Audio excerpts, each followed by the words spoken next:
Hello students, मैं आप लोगों को एनटीपीसी का नेक्स्ट वीडियो अवेलेबल कराने जा रहा हूं और सारे क्वेश्चन काफ़ी जांच पड़ताल के बाद जो है आपको वीडियो में जो है अवेलेबल कराए जाते हैं। और जो भी चैनल को सब्सक्राइब नहीं किए हैं सब्सक्राइब कर दें, लाइक करें और ज़्यादा से ज़्यादा आप इसे शेयर करें।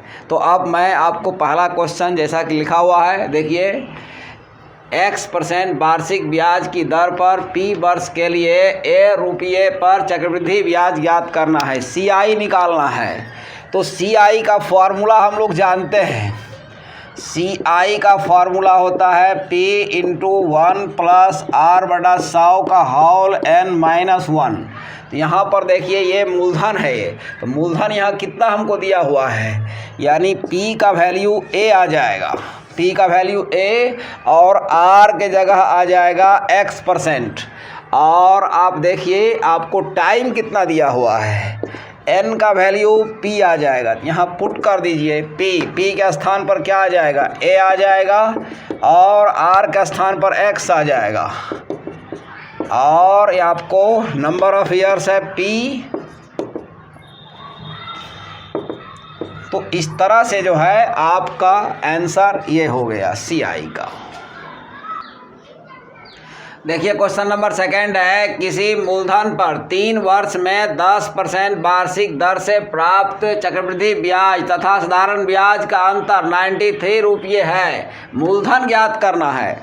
तो 3 इयर्स का देखिए, तो इसका फॉर्मूला होता है CI माइनस SI, 3 इयर्स रहेगा तब n = 3 years, p into r/100 का होल स्क्वायर 300 प्लस r/100, यही फॉर्मूला है, इसी में पुट कर दीजिए वैल्यू। तो डिफरेंस दिया हुआ है 93 और r का वैल्यू है 10/100 और जब r का मान 10 यहाँ आएगा 310/100 हो जाएगा। तो 1 2 3 जीरो कटेगा, यहाँ 3 जीरो कट गया और 31 से ये 3 बार में कटेगा। तो p = 3 है, यहाँ 1000 है, यानी 3000 आ जाएगा, यानी प्रिंसिपल आया 3000 रुपया। देखिए क्वेश्चन नंबर थर्ड है, किसी कोट को 4% के लाभ पर तथा 6% के लाभ पर क्रमशः बेचने पर अंतर 3 रुपया है, दोनों विक्रय मूल्य ज्ञात करें। तो अब आ जाएगा सॉल्यूशन।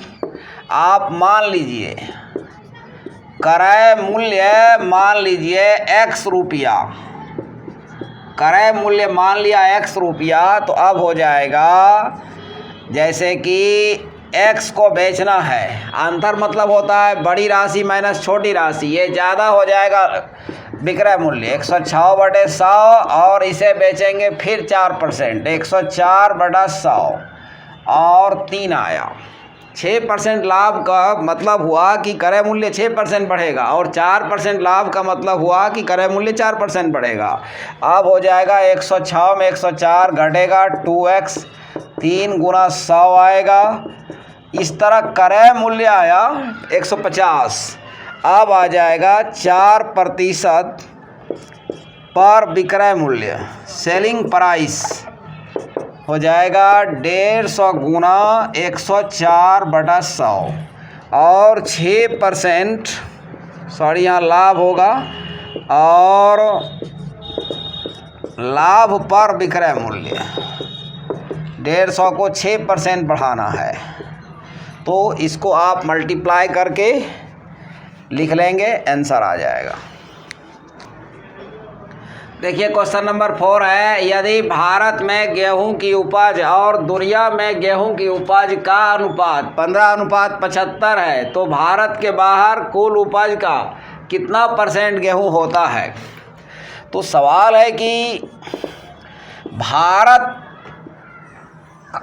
और हो गया, ये भारत कर दीजिए और ये दुनिया कर दीजिए। भारत में हम मान लेते हैं 15x और दुनिया में इसमें भारत भी मिला हुआ है। तो सवाल है कि भारत के बाहर मतलब भारत को छोड़कर 75x - 15x भारत के बाहर होता है 60x। तो अब आगे कह रहा है भारत के बाहर मतलब 60x इज इक्वल टू कुल उपज का। कुल उपज क्या है 75x। भारत के बाहर कुल उपज का कितना परसेंट, इसको के मान लीजिए, के परसेंट। तो ये जो है 15 से 5 बार में, 15 से 4 बार में, 5 से कटेगा 20 बार में। इस तरह से के का वैल्यू आया 80%। मतलब भारत के बाहर टोटल उपज का 80% गेहूँ होता है। देखिए क्वेश्चन नंबर 5 है, यदि ए तथा बी पूर्णांक हो तथा root A B is equal to है 20 हो तो निम्नलिखित में से कौन सा ए प्लस बी के बराबर नहीं होगा। ए प्लस बी का मान दिया हुआ है। तो अब सवाल है सॉल्यूशन में, देखिए root A B is equal to 20 है। तो यहाँ जो है ऑर्डर 2 है तो ये हटेगा तो ये हो जाएगा 20 का स्क्वायर, मतलब हो जाएगा 400। अब हमें जैसे कि ऑप्शन ए है ए प्लस बी 202, अगर इसको हम 200 गुना 2 कर दें तो यहाँ पर आ जाएगा 200 प्लस 2। इसी तरह हमारा ऑप्शन बी जो है ये अब 39 है। ए प्लस बी 39 है। अगर हम इसको लिख दें 30 प्लस 9 तो क्या आप जो है 30 गुना 9 करेंगे तो ये तो 270 आया। ये 400 के बराबर नहीं आया, आपको 400 चाहिए। तो ये आपका जो है यह जो है इम्पॉसिबल हो जाएगा। ये अगर सी को आप चेक करते हैं, देखिए अगर आप ए प्लस बी आपको गुना करके दोनों पूर्णांक को 400 आना चाहिए। ए प्लस बी अगर 50 लिखते हैं तो हो जाएगा 40 प्लस 10 और 40 गुना 10 करेंगे तो 400 भी आ जाएगा। इसी तरह से ऑप्शन डी को अगर चेक करेंगे आप, जैसे ए प्लस बी 401 है, इसको आप कर दीजिए 400 प्लस 1 और ए बी जब करेंगे तो हो जाएगा 400 गुना 1। तो इस तरह से जो है यहाँ ये ए बी का मान है, तो आपका यह संभव नहीं है। देखिए क्वेश्चन नंबर 6 है, व्यंजन cos square theta is equal to है a square plus b square upon है 2ab तभी संभव है जब। यह कब संभव है, LHS is equal to RHS कब संभव है। यहाँ ऑप्शंस दिए हुए हैं, A is equal to B/2, B दिया हुआ है option A less than B, option C है A is equal to B और ऑप्शन D है A ग्रेटर देन B। तो हम लोग अब सॉल्यूशन में जाएंगे। तो सॉल्यूशन में हम लोग जानते हैं कि cos थीटा लेस इक्वल 1 होता है। cos थीटा का मान 1 या 1 से जो छोटा होता है, ठीक। cos थीटा का मैक्सिमम मान होता है +1 और मिनिमम मान होता है -1। तो यहाँ पर जो है स्क्वायर कर दीजिए तो हो जाएगा cos स्क्वायर थीटा और हो जाएगा 1 का स्क्वायर। तो अब इसका वैल्यू बैठा दीजिए, a square plus b square by 2ab less equal 1। आप इसको सॉल्व कीजिए और आप ये इनइक्वलिटी है, जैसे इक्वालिटी में आप जो है इक्वेशन में आप बराबर का चिन्ह देते हैं उसी तरह आपको बढ़ते रहना है और इधर 2ab आ जाएगा मल्टीप्लाई होके। अब हो जाएगा a square plus b square minus 2ab, इधर का टर्म इधर आ गया, इधर 0 आया। अब हो जाएगा ये a माइनस बी का होल स्क्वायर लेस इक्वल 0। तो सवाल है कि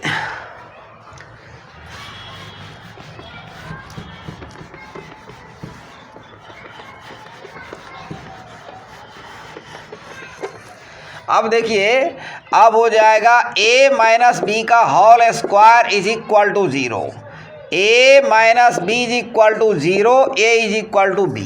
और ये a माइनस बी का whole square never less than 0। हम लोग जानते हैं कि कोई भी रियल नंबर का जो होल स्क्वायर होता है या तो 0 होता है या 0 से बड़ी कोई संख्या होती है। तो हमें यहाँ 2 ढंग का वैल्यू आ रहा है, इसका होल स्क्वायर का मान 0 या 0 से छोटा। तो 0 से छोटा संभव नहीं है, एक ही मान पॉसिबल है, इसका होल स्क्वायर का मान 0 आएगा। तो इस तरह से हमारा जो है ऑप्शन सी आया। अब मैं इस वीडियो को यहीं पर समाप्त कर रहा हूं। आपको फिर कहना चाहूँगा, जो चैनल सब्सक्राइब नहीं किए सब्सक्राइब करें, लाइक करें और ज़्यादा से ज़्यादा इसे आप शेयर करें। Thank you very much.